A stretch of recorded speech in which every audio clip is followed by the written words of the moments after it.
ಮನಸ್ಸಿಗೆ ಸ್ಫೂರ್ತಿ, ಸಾಧಕರಿಗೆ ವೇದಿಕೆ, ಸಮಾಜಕ್ಕೊಂದಿಷ್ಟು ಒಳ್ಳೆಯ ಮಾಹಿತಿ ನೀಡುವ ಸೃಷ್ಟಿ ಇನ್ಸ್ಪೈರ್ಸ್ ಯೂಟ್ಯೂಬ್ ಪಾಡ್ಕಾಸ್ಟ್ಗೆ ಸ್ವಾಗತ. ಇಂದಿನ ಸಂಚಿಕೆಯಲ್ಲಿ ನಾವು ಬಿ ಪಿಯನ್ನು ಹೇಗೆ ನಾವು ನ್ಯಾಚುರಲ್ ಥೆರಪಿಯಾದ ವಾಟರ್ ಥೆರಪಿಯಿಂದ ಗುಣಪಡಿಸ್ಕೋಬೋದು ಅಂತ ನೋಡಿದ್ವಿ. ಈ ಸಂಚಿಕೆಯಲ್ಲಿ ನಮಗೆ ಶುಗರ್ನ ಅಂದರೆ ಡಯಾಬಿಟೀಸ್ನ ಹೇಗೆ ನೀರಿನಿಂದಲೇ ಗುಣಪಡಿಸ್ಕೋಬೋದು ಅಂತ ಹೇಳೋದಕ್ಕೆ ನಮ್ಮ ಜೊತೆ ಬಂದಿದ್ದಾರೆ JV ಮಂಜುನಾಥ್. ನೀರನ್ನ ನಾವು ಸಾಮಾನ್ಯವಾಗಿ ಕುಡಿಯೋದಕ್ಕೆ, ಶುಚಿ ಮಾಡ್ಕೊಳ್ಳೋದಕ್ಕೆ ಬಳಸ್ತೀವಿ. ಆದರೆ ಶುಗರ್ನ ಹೇಗೆ ಕಂಟ್ರೋಲ್ ಮಾಡ್ಕೊಳ್ಳೋಕ್ಕೆ ನೀರನ್ನ ಬಳಸ್ತೀವಿ ಅನ್ನೋದು ನಮಗೆ ಗೊತ್ತೇ ಇರಲಿಲ್ಲ ಅಲ್ವಾ? ಅದನ್ನು ಇವತ್ತು ಅವರಿಂದ ತಿಳ್ಕೊಳ್ಳೋಣ. ನಮಸ್ಕಾರ, ಸೃಷ್ಟಿ ಇನ್ಸ್ಪೈರ್ಗೆ ಸ್ವಾಗತ.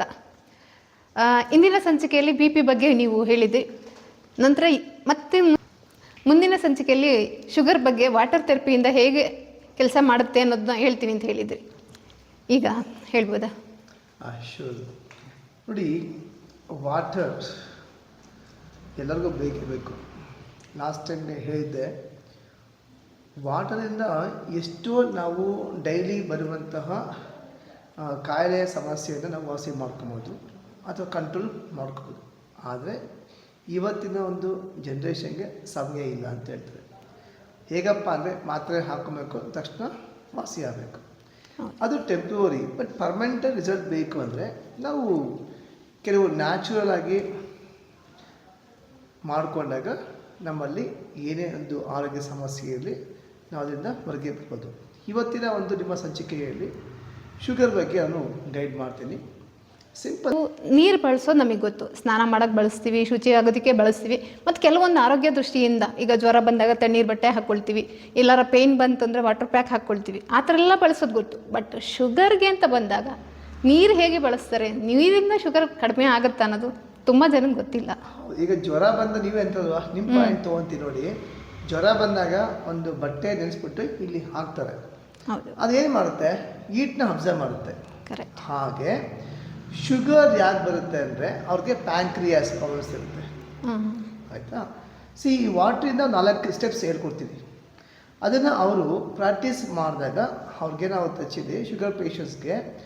ಓಕೆನೋ? ಈಗ ನಾವು ಶುಗರ್ ಪೇಷಂಟ್ಸ್ಗೆ ಆಲ್ಮೋಸ್ಟ್ ಏನು ಮಾಡ್ತೀವಿ ಅಂದರೆ ಇನ್ಸುಲಿನ್ ತೊಗೊಳ್ತೀವಿ. ಶುಗರಲ್ಲಿ ಫಸ್ಟ್ ಸ್ಟೇಜು, ಸೆಕೆಂಡ್ ಸ್ಟೇಜ್ ಇರುತ್ತೆ. ಹಚ್ಚಿದ್ವಿ ಫಸ್ಟ್ ಸ್ಟೇಜ್ ಇದ್ದವ್ರಿಗೆ ಕಂಪಲ್ಸರಿ ಅವರು ತೊಗೊಳ್ಳೇಬೇಕು ಇನ್ಸುಲಿನ್. ಓಕೆ.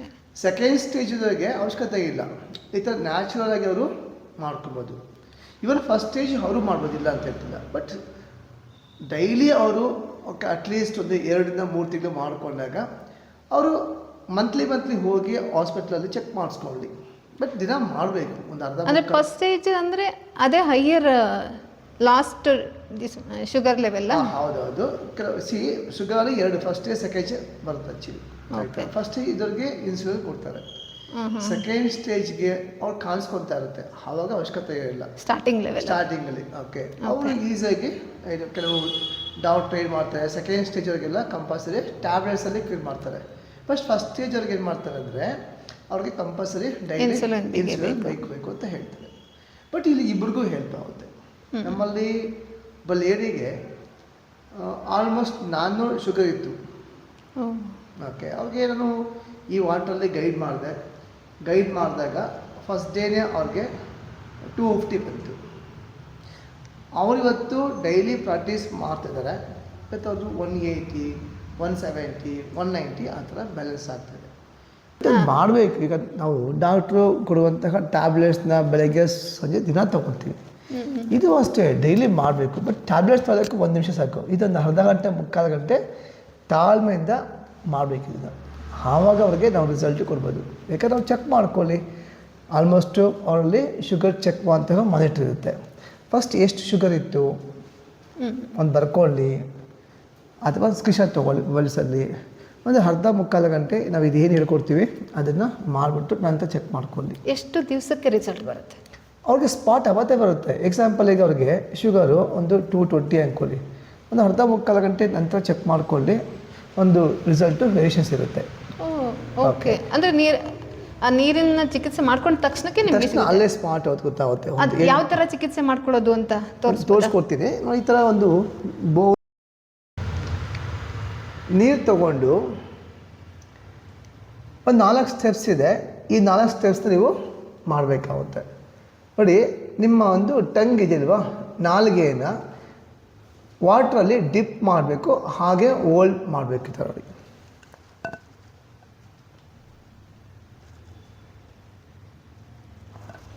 ಈ ರೀತಿ ಒಂದು 2-3 ನಿಮಿಷ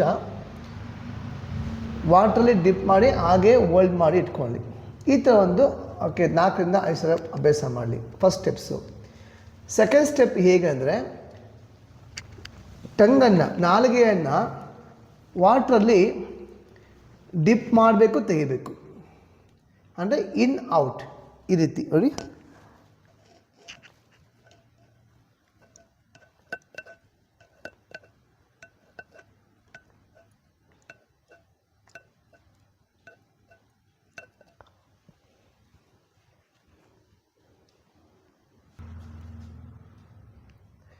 ಈಗ ಮನೆಗಳಲ್ಲಿ ನಾವು ನಾಯಿ ಹೇಗೆ ಡ್ರಿಂಕ್ ಮಾಡುತ್ತೆ, ಅಂದರೆ ಹೇಗೆ ನೀರು ಕುಡಿಯುತ್ತೆ ಅನಿಮಲ್ಸು, ಅದೇ ಥರ ನಾವು ನಾಲಿಗೆಯಿಂದ ನೀರು ಕುಡಿಬಾರ್ದು, ಆ ಥರ ಆ್ಯಕ್ಷನ್ ಮಾಡಬೇಕು. ಈ ಥರ ನೋಡಿ.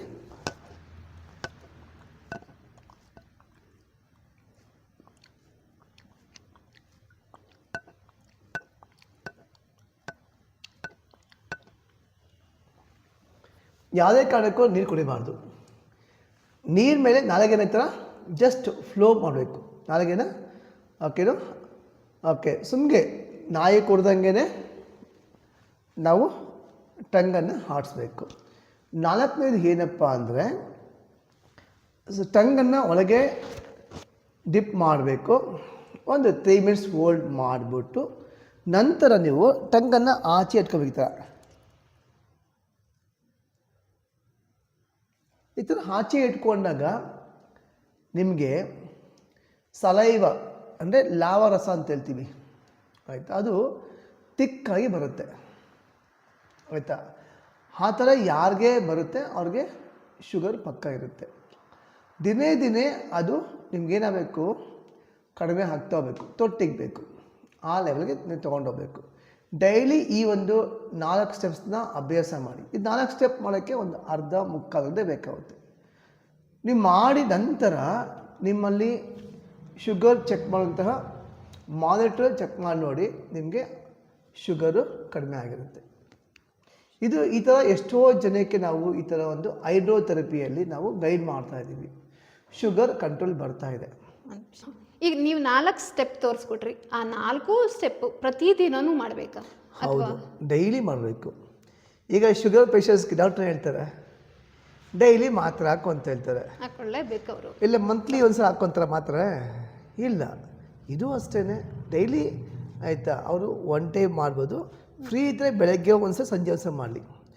ಆ ರೀತಿ ಅಟ್ಲೀಸ್ಟ್ 1 ತಿಂಗಳು ಮಾಡಿ ನೋಡಲಿ. ನಂತರ ಹೋಗಿ ಹಾಸ್ಪಿಟ್ಲಲ್ಲಿ ಚೆಕ್ ಮಾಡಿಸ್ಲಿ. ಡಾಕ್ಟ್ರ್ ಏನು ಮಾಡ್ತಾರೆ, ಅವ್ರಿಗೇನು ಟ್ಯಾಬ್ಲೆಟ್ಸ್ ಡೋಸೋಸು ಅದನ್ನು ಕಡಿಮೆ ಮಾಡ್ತಾರೆ. ಓಕೆ, ಅಂದರೆ ಒಂದೊಂದು ಸ್ಟೆಪ್ನ ಎಷ್ಟೆಷ್ಟು ನಿಮಿಷ ಮಾಡಬೇಕು? ಕಡಿಮೆ ಅಂದರೆ ಒಂದ್ಸರಿ ಅವರು 2 to 3 ಮಿನಿಟ್ಸ್, 2 to 3 ಮಿನಿಟ್ಸ್ ಆ ಥರ 5 ಟೈಮ್ ಮಾಡಬೇಕು. 5 ಟೈಮ್ಸ್ ಈಚ್ ಸ್ಟೆಪ್ಸ್. ಹೌದು, 10ರಿಂದ 15 ನಿಮಿಷ ಬೇಕು ಒಂದು ಸ್ಟೆಪ್. 10ರಿಂದ 10 ಮಿನಿಟ್ಸ್ ಒಂದು ಸ್ಟೆಪ್ಸ್ಗೆ, 10 to 15 ಮಿನಿಟ್ಸ್ ಬೇಕಾಗುತ್ತೆ. ಆ ಥರ 4 ಸ್ಟೆಪ್ಸ್ಗೆ ಒಂದು ಅಟ್ಲೀಸ್ಟ್ 10 ಮಿನಿಟ್ಸ್ ಅಂದರೂ 4 ಸ್ಟೆಪ್ಸ್ಗೆ 40 ಮಿನಿಟ್ಸ್ ಆಯ್ತು ಆ್ಯಕ್ಚುಲಿ. ಅಷ್ಟು ಆಗಿಲ್ಲ, ಅಟ್ಲೀಸ್ಟ್ 5 ಮಿನಿಟ್ಸ್ ಮಾಡಿ 20 ನಿಮಿಷ ಆಯ್ತು. 20-30 ನಿಮಿಷ ಮಾಡಲೇಬೇಕು. ಅರ್ಧ ಗಂಟೆ ಮಾಡಿದಾಗೆ ಅವ್ರಿಗೆ ಚೆನ್ನಾಗಿ ಅಲ್ಲಿ ಸ್ಪಾಟಾಗಿ ರಿಸಲ್ಟ್ ಗೊತ್ತಾಗೋದು. ಸಮಯ ಇದ್ದರೆ ತಪ್ಪೇ ಇಲ್ಲ, ಒಂದು 3/4 ಗಂಟೆ 1 ಅವರ್ ಮಾಡಲಿ. ಬಟ್ ಈಗಿನ ಕಾಲದಲ್ಲಿ ಎಲ್ಲ ವರ್ಕಿಂಗ್ ಇರ್ತಾರೆ, ಅವ್ರಿಗೆ ಸಮಯ ಹೊಂದಿಸೋದೇ ತುಂಬ ಕಷ್ಟ. ಹೌದು, ಇವತ್ತು ನೋಡಿ ಟ್ಯಾಬ್ಲೆಟ್ಸ್ ತೊಗೊಂಡ್ರೆ ಏನಾಗುತ್ತೆ, ಅವ್ರಿಗೆ ಟೆಂಪ್ರರಿ ಕ್ಯೂರ್ ಆಗುತ್ತೆ. ಅವ್ರಿಗೆ ಪರ್ಮನೆಂಟ್ ರಿಸಲ್ಟ್ ಬೇಕು, ಆರೋಗ್ಯವಾಗಿ ಇರಬೇಕು ಅಂತಂದರೆ ಅವರು ದಿನಾಲೂ ಅರ್ಧ-ಮುಕ್ಕಾಲು ಗಂಟೆ ಯಾವ ಬೇಕಾದ್ರೂ ಮಾಡ್ಕೋಬೋದು. ಮಾಡಿ ಅದನ್ನು ಟೆಸ್ಟ್ ಮಾಡಿ ರಿಸಲ್ಟು ಖಂಡಿತ ಬರುತ್ತೆ. ಇದ್ರ ಜೊತೆಗೆ ನಾವು ನಮ್ಮಲ್ಲಿ ಕೆಲವು ಆರ್ಗ್ಯಾನಿಕ್ ದೇಸಿ ತಳಿದು ಆಹಾರವನ್ನು ತಗೋಬೇಕು ಅಂತ ಹೇಳ್ತೀವಿ. ಎಷ್ಟು ಸುಲಭವಾಗಿ ಮಾಡುವಂಥ ವಿಧಾನಗಳು ಅಲ್ಲ. ಜಸ್ಟ್ ನಾಲ್ಗಿನ ನೀರೊಳಗಿಟ್ಟು ತೆಗೆಯೋದ್ರಿಂದ ನಿಮ್ಮ ಶುಗರ್ ಕಡಿಮೆ ಆಗುತ್ತೆ ಅನ್ನೋದಾದರೆ ಯಾಕೆ ಮಾಡಬಾರ್ದು? ಆದರೆ ಪ್ರಯತ್ನ ಮಾಡಬೇಕು.